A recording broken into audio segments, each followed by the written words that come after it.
tarde, meus amores. Vamos para a correção aqui. Inicialmente, eu vou ler o texto para vocês rapidinho. Leia o texto ao lado para responder as perguntas. No caso, aqui é o texto abaixo.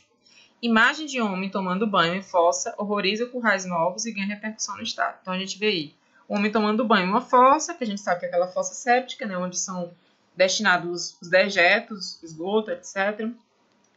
Horroriza currais novos. Provavelmente Currais Novos é o nome dessa cidade. E ganha repercussão no estado. Uma cena inesperada chamou a atenção de um blogueiro na cidade de Currais Novos, na região de Seridó, do Rio Grande do Norte. Um homem tomando banho dentro de uma fossa, praticamente mergulhado até a cabeça. Segundo o J. Dantas, que registrou as imagens, trata-se de um morador de rua identificado apenas como Saparil. Aqui no blog já postamos muitas matérias que nos deixou triste, e esse relato nos traz muita dor ao ver uma situação onde muitos acham engraçado, mas não passa de uma triste realidade, disse o blogueiro. Ainda de acordo com J. Dantas, o homem flagrado se banhando na fossa já teve várias passagens pela polícia. Então a gente tem aqui um texto que não é muito longo, e aí a primeira coisa que você vai fazer é se perguntar: esse texto ele foi produzido contando um fato fictício, ou seja, que não é real, que foi inventado ou imaginado por quem produziu, ou esse texto ele representa um fato da realidade, um fato cotidiano? Quando você responde essa pergunta e você interpreta que foi produzido um texto que traz um fato real, cotidiano, então você vai excluir a possibilidade desse texto ser um texto fictício. Não é um conto, não é um romance, não é uma piada, né? A gente tem o que aqui? A gente tem o quê? Um texto que tem a função que de informar o leitor, ou seja, trazer informação ao leitor sobre um fato que está acontecendo na realidade, na sociedade, no caso aí na cidade de Currais Novos. Então, por que essa reflexão é importante? Porque ela vai responder a primeira letra, que é a letra A. Que tipo de texto é este que você leu? Então, você vai dizer o seguinte: esse texto lido é um texto que é informativo, ou seja, que tem a função de informar o leitor. Qual o nome que a gente dá para esse texto informativo? Dentre os textos informativos que a gente mais tem contato no nosso dia a dia, a gente tem o que? A notícia. Ou seja, você vai dizer o quê? Esse tipo de texto é um texto informativo, ou seja, que informa o leitor, e é uma notícia. Ou seja, está noticiando para as pessoas dessa cidade que foi encontrado este homem tomando banho na fossa. A notícia ela é muito presente no nosso dia a dia. A gente vê a notícia no jornal impresso, a gente se depara com ela em portais, né, online, quando a gente acessa pelo celular, pelo computador. A gente se depara com ela quando a gente assiste os jornais que passam na TV, por exemplo, né? Então vejam que ela é muito presente. E ela sempre vai trazer o quê? Fatos reais que têm, de alguma forma, que geram interesse para as pessoas. Então, por exemplo, quando eu assisto a TV, eu vejo lá falando sobre, infelizmente, o que a gente está vendo agora, né? Sobre a quantidade de pessoas que foram infectadas pela Covid, a quantidade de pessoas que, infelizmente, perderam a vida. Geralmente isso aí é o quê? É um fato. A gente sabe que é um fato o quê? Que está sendo informado, né, para as pessoas. Então, geralmente isso aí é o quê? É empregado uma reportagem ou uma notícia, né? Então, quando eu tenho aí uma construção como essa, né, que é um texto menor, né, mais sucinto, mais direto, que traz o fato, onde aconteceu, com quem, o que aconteceu, e geralmente tem até um depoimento, né, como tem aqui, né, a pessoa que tirou a foto dando um depoimento, a gente sabe que é uma notícia, certo? Então, letra A está respondida. Corrijam aí. B. Sobre o que trata esse texto? Ou seja, o texto está falando sobre o quê? Qual fato que é noticiado? Então, você vai dizer o seguinte: o texto fala sobre o homem, morador de rua, que foi encontrado tomando banho em uma fossa. Ponto. C. Quem registrou essas imagens do homem tomando banho em uma fossa? Aí você vai responder. De acordo com o texto, a gente viu que quem registrou foi quem? Um blogueiro da cidade de Currais Novos, né, chamado que J. Dantas. Então, eu falado aqui que ele é um blogueiro da cidade de Currais Novos e que ele é chamado J. Dantas. Blogueiro que é geralmente um jornalista que escreve os fatos, as notícias e publica em um blog na internet, né? Então, quem registrou? Um blogueiro chamado J. Dantas, que mora na cidade de Currais Novos. Ponto. D.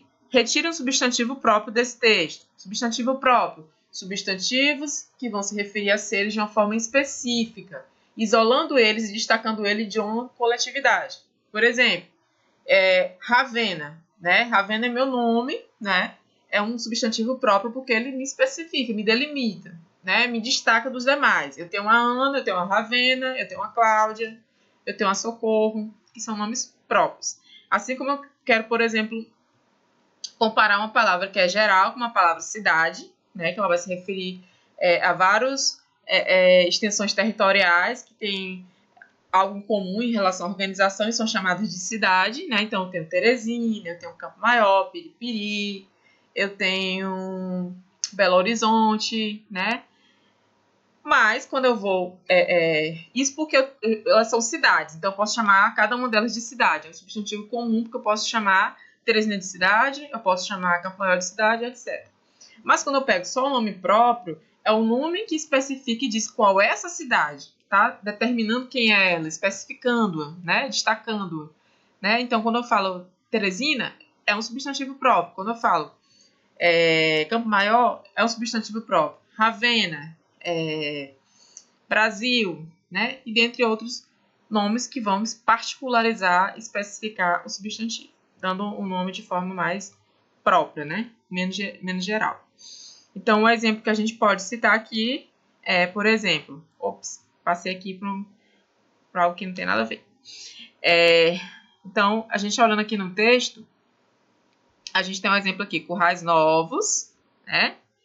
Que é um nome próprio, substantivo próprio, que dá nome à cidade onde aconteceu o fato. E outro exemplo que a gente tem aqui é o nome J. Dantas, que é o substantivo próprio, né? Que atribui nome ao blogueiro ou jornalista que tirou a foto, né? Saparil também, que é o nome que é dado a esse morador de rua, também pode ser considerado também um substantivo próprio. Outro exemplo também aqui, Rio Grande do Norte, né, que é um outro exemplo de substantivo próprio que dá nome ao estado. E Seridó, que é o nome da região, né, que também é um substantivo próprio. Então a gente tem mais de um exemplo aí, vocês poderiam escolher qual vocês achassem melhor. Letra E. Que tipo de substantivo é a palavra triste? Vamos analisar lá no contexto. Que tipo de substantivo é a palavra triste? Que tipo de substantivo é a palavra triste?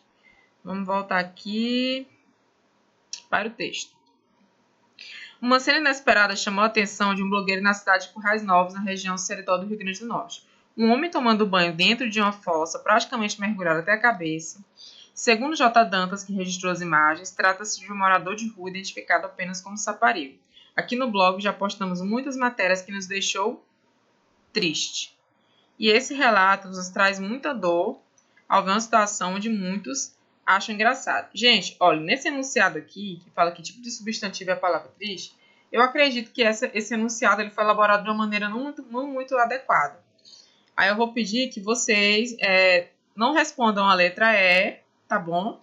Porque, na verdade, a palavra triste aqui ela não funciona como substantivo, ela funciona como adjetivo, que está qualificando, caracterizando como que as pessoas ficam, né?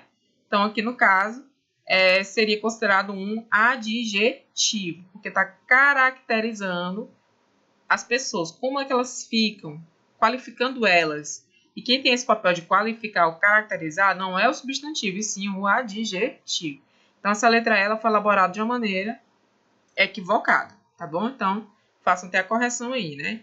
Qual a classe gramatical da palavra triste? Seria a pergunta melhor. Você vai responder o quê?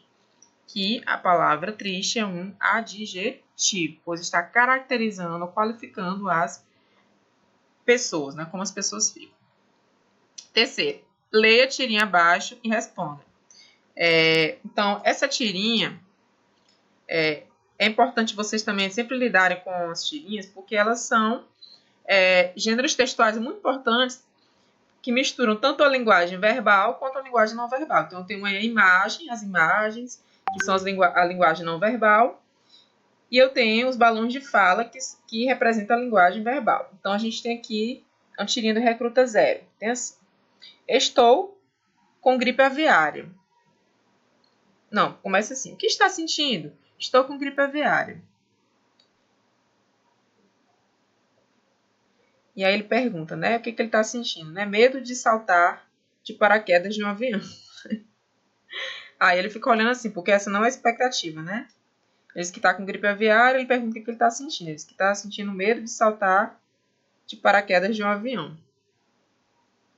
E aí a gente percebe pela feição, né, pela expressão do personagem, que essa não era bem a resposta que ele esperava, né?